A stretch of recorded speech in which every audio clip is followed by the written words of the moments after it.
Hello guys, welcome back. So in this video we are going to discuss advanced function, filter and reduce. So what is the use of filter and reduce? Let's see. So I will create a PyDem module first. Right click on project and PyDem module, and let's say filter test. It's my module name. Okay. What is the use of filter? Let's say I'm having some values. So let's say my values, this is a variable which contains few values. So 1 2 3 4 5 6 7 8 9. So these are the values I'm having in my list, and I want to perform some operation so that I can extract some information, or we can say if it is verified on it, then only extract that information. What is the meaning of this? So you will understand. Let's say there is my result list I will create, which is blank. Okay, and I will iterate one by one. So in the sense, let's say I can use for loop here for I in my values, and now on each element we can perform the task. So if let's say I want to know the odd values or even values, it's up to you. So here I will create a logic I remainder of 2 equals 0. So that time I want to append on result, my result dot append the object. So what is the meaning here? If the element is verified on certain condition, then only append in other list. So let's print this my result. So let's say print my results and see the output. I'll run as Python run. Okay, and see the output 2 4 6 8 means only that values are extracted which verified this condition. So these kind of operations you can work without wasting these lines with filter function. So let's say how we can work with filter function. You can write the same code in one line. So I will print using filter. So you can use filter here. So you can say filter return those items of sequence for which function is true. So let's say here I create a function using lambda. So let's say lambda, and there is a variable, and I will create the condition here. So where remainder by 2 equals 0. So this is a condition we can create in this way, and we have to pass our sequence here. So let's say my sequence is my value. Now just run the program, see the output. So both outputs are same. So no need to waste these lines.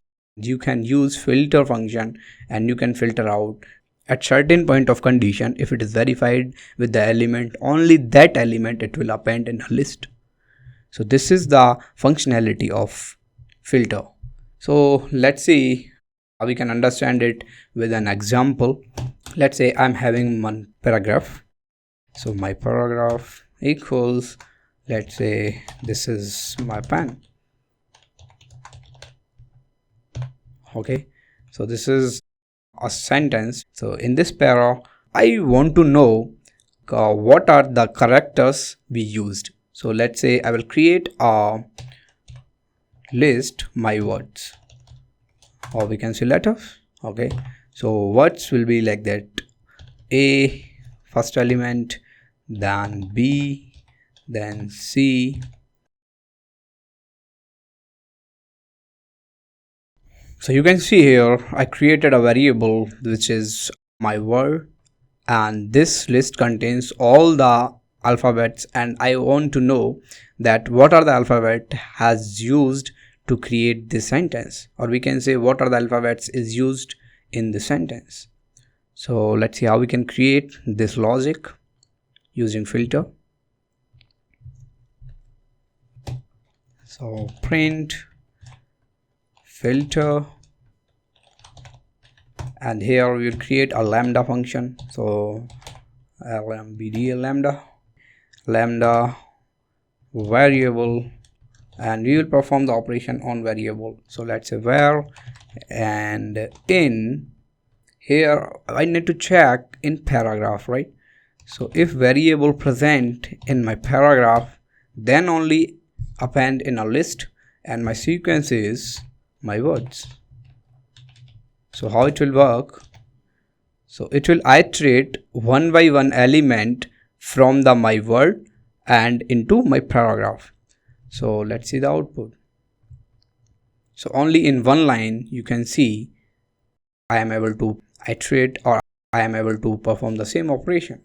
But if you will use for loop or if else, so it will be a big line of code. So using filter, you can filter out, and at the certain condition it will append into a list.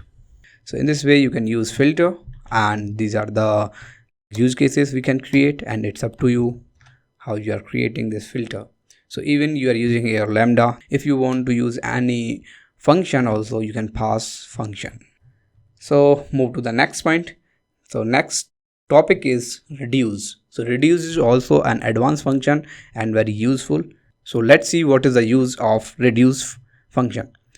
So let's say I'm having my list of a string. This is the variable I'm creating.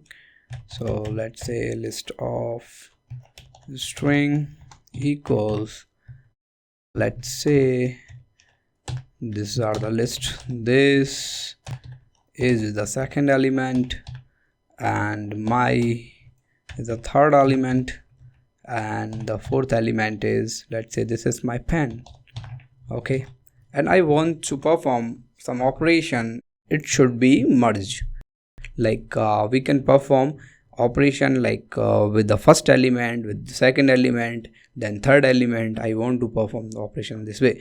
So let's say I want to create this is my pen with a sentence. So how I can create it? For easy way we can create without using reduce. So let's say new para equals, I will take the first index element. So I will store here my list of a string, and here I need to pass 0. So let's say I'm storing first this element, and then I will iterate using for loop, and I will append on it.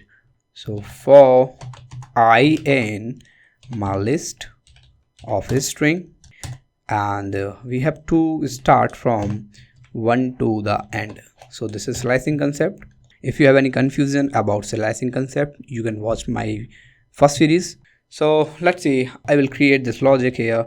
Let's say new para equals new para plus I. So I'm appending on it, and just I will print. So see the output. So you can see this is my pen. So what I'm doing, I'm extracting one by one element and I'm appending on it. So you can work with any kind of operation, any kind of function you can perform here. So I need some space in between. So what I can do, for each and every iteration I can give some space, and here you can see if I will run the program, see the output. So this is my pen. So now I am merging all the elements of this list. So these kind of operations, if you want to perform, then there is a function which is called reduce. So let's say same functionality how we can perform with reduce function. So you have to use print first, and let's say we will use reduce. So here we can create a lambda function, lambda var1 comma var2, and we can add var1 plus var2. We are adding it, and we will pass here the sequence. So our sequence is my list of a string. So let's say this is my list of a string, and I'm passing inside reduce, and this is my lambda. So I will close this lambda here, and you can see, so you can pass any function as well. So yeah, now you can see the same operations I'm able to perform in a single line. So that's what this is, advanced Python. So if you are having any confusion, you should watch my first series, then you will not get any confusion. So I'm using here lambda instead of any function. If you want to use function, yes, you can use it. So in this way you can work with reduce. So let's say I want to give some space in between each element. If I run this program, so you see the output, this is my pan with a space. Okay, so you can see the reduce apply a function of two arguments cumulatively to the item of sequence. So like first item, then second item, third item, so cumulatively it will apply on the argument of one sequence only. Okay, so this is the work of reduce. So till here you know the advanced functions now, like zip, map, filter and reduce. So in next video we will discuss about frozen set. Thanks for watching.